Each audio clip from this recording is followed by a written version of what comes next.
जय हिंद। इस वीडियो में आज आप सीखेंगे कॉन्वेक्स मिरर के बारे में। कल के पार्ट 1 वीडियो में आपने सीखा था कॉनकेव मिरर के बारे में। इन मिरर्स के बारे में क्या सीखा आपने कि कॉन्वेक्स या कॉनकेव मिरर के द्वारा इमेज कैसे फॉर्म होती है और कितने तरीक़ों से फॉर्म होती है और उसका हम डायग्राम कैसे बनाते हैं और उसका यूजेस क्या है, ये सब बातें आपने पिछले वीडियो में यानी कॉनकेव मिरर के वीडियो में सीखा था। इस वीडियो में आप सीखेंगे कि किसी कॉन्वेक्स मिरर में इमेज कैसे फॉर्म होती है और कैसे उसका डायग्राम बनता है, ये सब डिटेल आप इस वीडियो में सीखेंगे। अगर आपने कॉनकेव मिरर में कैसे बनता है इसको नहीं देखा तो इस वीडियो के डिस्क्रिप्शन में जाकर कॉनकेव मिरर के बारे में ज़रूर देख लें। आइए बात करते हैं हम कॉन्वेक्स मिरर के बारे में। तो देखिए ये जो हमारा डायग्राम दिख रहा है ये एक कॉन्वेक्स मिरर है। देखिए कॉनकेव मिरर आपने सीखा था पिछले वाले में, तो कॉनकेव मिरर ऐसा था, मतलब कि जो उसमें रिफ्लेक्टेड पार्ट था वो अंदर की ओर था ऐसा, तो वो कौन सा था, वो कॉनकेव था। लेकिन आज आपको सीखना है कॉन्वेक्स मिरर। कॉन्वेक्स मिरर में क्या होता है, ये ऐसा होता है, ये जो अंदर की ओर होता है पॉलिश होता है और जो इसका रिफ्लेक्टेड पार्ट होता है वो ये होता है, ये बाहर की ओर, यानी कि जो ये बाहर की ओर इसका रिफ्लेक्शन होता है। तो ये आपको यहाँ पर चित्र दिया गया है। देखिए ये कॉनकेव, देखिए ये कॉन्वेक्स मिरर है, इसमें जो ये रिफ्लेक्टेड पार्ट है वो ये है और इसमें खास बात ये होती है कि जो इसका फोकस होता है और सेंटर ऑफ कर्वेचर होता है वो पीछे साइड होता है और उसमें क्या था वो आगे साइड हुआ करता था। तो अब देखिए यहाँ पर कि जो इमेज बनेगी वो कैसी बनेगी, इसमें जो भी इमेजेस बनती हैं ज़्यादातर वो बनेगी वर्चुअल इमेज। क्यों? क्योंकि यहाँ पर जो लाइट रेस है वो आपस में मिलेंगे नहीं, हमें मिलती हुई फील होंगी। कैसे होंगी देखिए बात करते हैं इसके बारे में थोड़ा सा इस वीडियो में। जैसे मान लीजिए हमने एक कॉन्वेक्स मिरर बनाया, ये प्रिंसिपल एक्सिस हो गई, ये लाइन इधर अंदर की ओर इसमें पॉलिश होती है, जो इसका रिफ्लेक्शन होता है वो बाहर की ओर होता है। अब जैसे मान लीजिए यहाँ पर एक लाइन गई, ये कोई ऑब्जेक्ट हो गया या तो ये कोई ऑब्जेक्ट हो गया। जैसे इसमें प्रिंसिपल एक्सिस के पैरेलल कोई रह गई ये, अब ये क्या होगी, रिफ्लेक्शन के बाद किधर जाएगी, एक्चुअल में क्या होता है ये इधर की ओर मुड़ा हुआ होता है, तो जो इसका रिफ्लेक्शन होगा वो इस साइड होगा और जो इसका रिफ्लेक्शन होगा वो इस साइड होगा। लेकिन आपने पिछले वीडियो में क्या सीखा था कि किसी कॉनकेव मिरर में जब कोई लाइट की पैरेलल जाती थी लाइट रेस तो क्या होती थी, वो फोकस की ओर चली जाती थी। लेकिन इसमें देखिए ये बाहर की ओर जा रही है, तो ये बाहर की ओर दोनों चली गई तो दोनों आपस में कहीं मिलेंगी नहीं, इसलिए हम लोग ये कहेंगे कि जो इसका इमेज बनेगा वो वर्चुअल बनेगा। अब वर्चुअल बनता है हमेशा, इमेज तो कैसा बनता है, सीधा बनता है, ये कल के वीडियो में हमने आपको बताया था। अगर बात रियल इमेज की आएगी तो वहाँ पर इन्वर्टेड बनता है, लेकिन अगर वर्चुअल बनेगा तो हमेशा इरेक्ट बनेगा यानी सीधा बनेगा। तो देखिए यहाँ पर इमेज बन तो रहा नहीं है, तो हम क्या करेंगे, मान लेंगे यहाँ पर इसका फोकस है और यहाँ पर सेंटर है, तो जो ये लाइट रेस हैं वो फोकस की तरफ से जाती हुई हमें फील होंगी, ऐसे ये हो गया ये।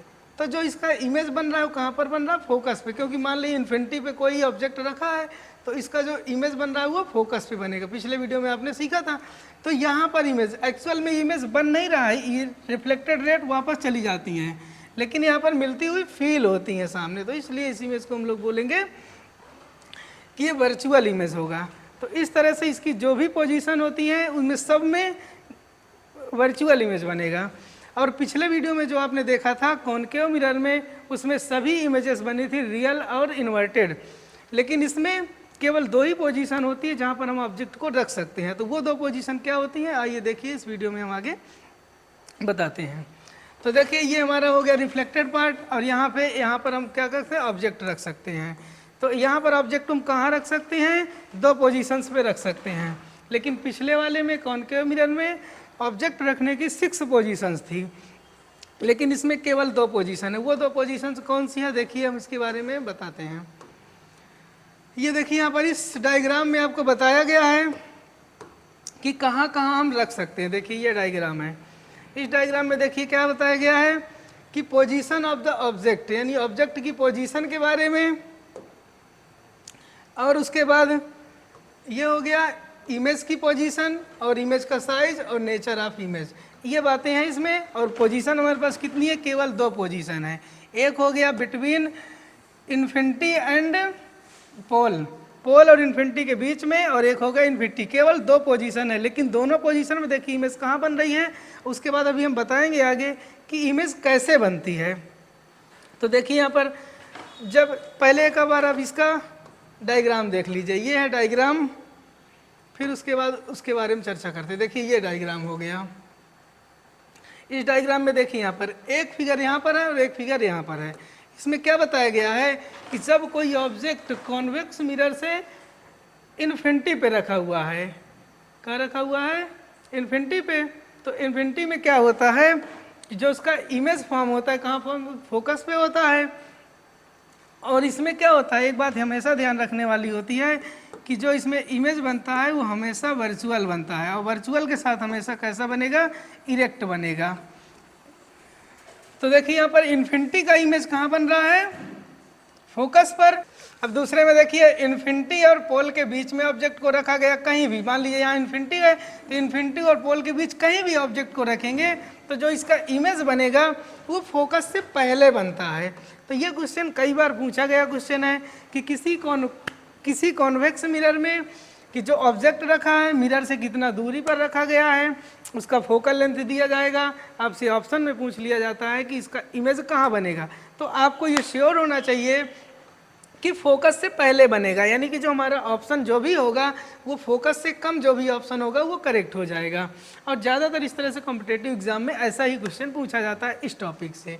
तो देखिए दो पोजीशन हमारे पास हो गई, अगर इन्फिनिटी पे है तो फोकस पे, और इन्फिनिटी और पोल के बीच में कहीं भी ऑब्जेक्ट को रखेंगे तो फोकस के पहले और ऑब्जेक्ट से छोटा इमेज बनता है। इसमें हर केस में छोटा ही इमेज बनता है। जब इसको अगर आप इस कॉन्सेप्ट को अच्छे समझे रहेंगे तो इसका न्यूमेरिकल आपको बहुत आसान हो जाएगा। वैसे इसको बनाना बहुत ही आसान है। देखिए कोई भी हम रेस बनाएंगे तो देखिए ये गई प्रिंसिपल एक्सिस, ये हो गई, सीधा जो जाएगी वो कैसे हो जाती है, फोकस से होकर जाती है। ये आपने पिछले वीडियो में सीखा था कि जो प्रिंसिपल एक्सिस के पैरेलल जाएगी वो फोकस से होकर जाएगी। देखिए फोकस से होकर जा रही है, एक्चुअल में जा इधर रही है वो, बट हम क्या करेंगे इधर से एज्यूम करते हैं कि वो यहाँ से होकर जा रही होगी। इसी तरह ये देखिए पैरेलल गई तो यहाँ से रिफ्लेक्ट हो गई, लेकिन ये फोकस से एज्यूम कर लेंगे तो फोकस पर मिल गई, मिली नहीं, एक्चुअल में मिलती हुई फील होती है, इसलिए ये मानते हैं कि वर्चुअल इमेज बनता है। लेकिन पिछले वाले में सारी रिफ्लेक्टेड रेस आपस में मिल रही थी, इसलिए हम लोग बोल रहे थे कि रियल इमेज था।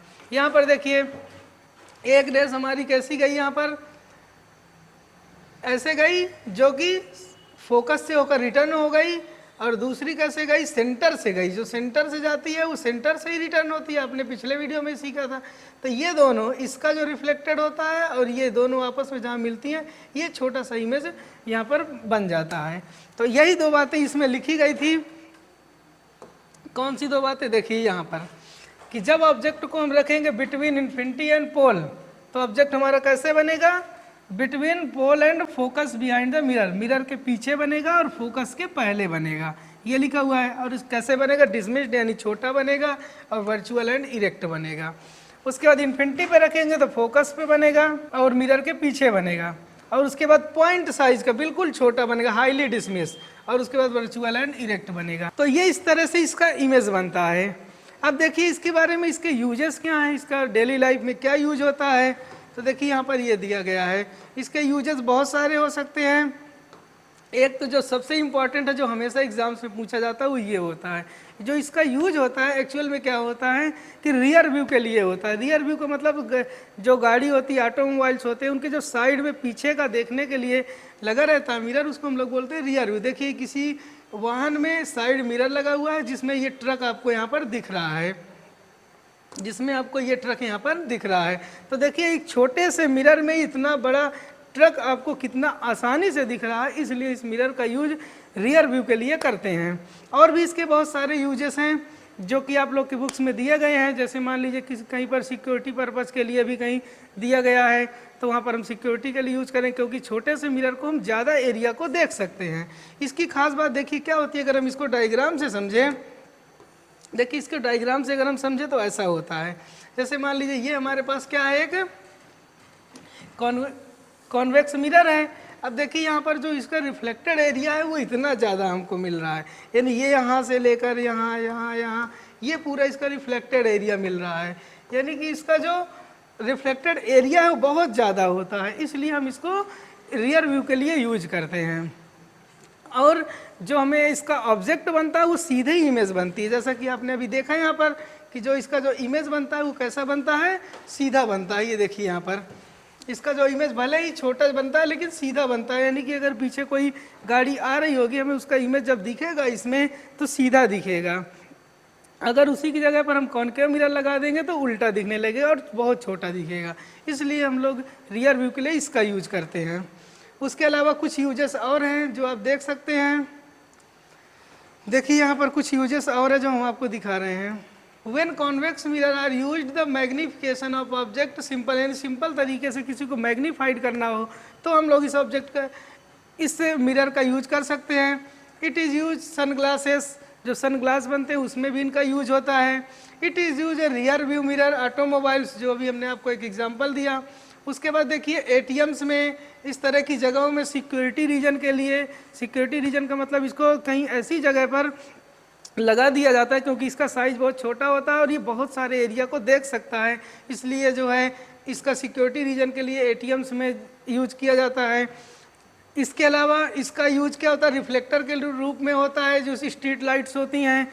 तो इस तरह से इसके यूजेस हो गए। ये था आपका पार्ट 2। पार्ट 1 में आपको कॉनकेव मिरर के बारे में बताया गया था। अब उसके बाद नेक्स्ट पार्ट में आपको इनसे रिलेटेड जो भी एनसीईआरटी में न्यूमेरिकल दिए गए हैं उनको सॉल्व कराया जाएगा। हमें उम्मीद है आपको वीडियो पसंद आई होगी। मिलते हैं नेक्स्ट वीडियो में। जय हिंद।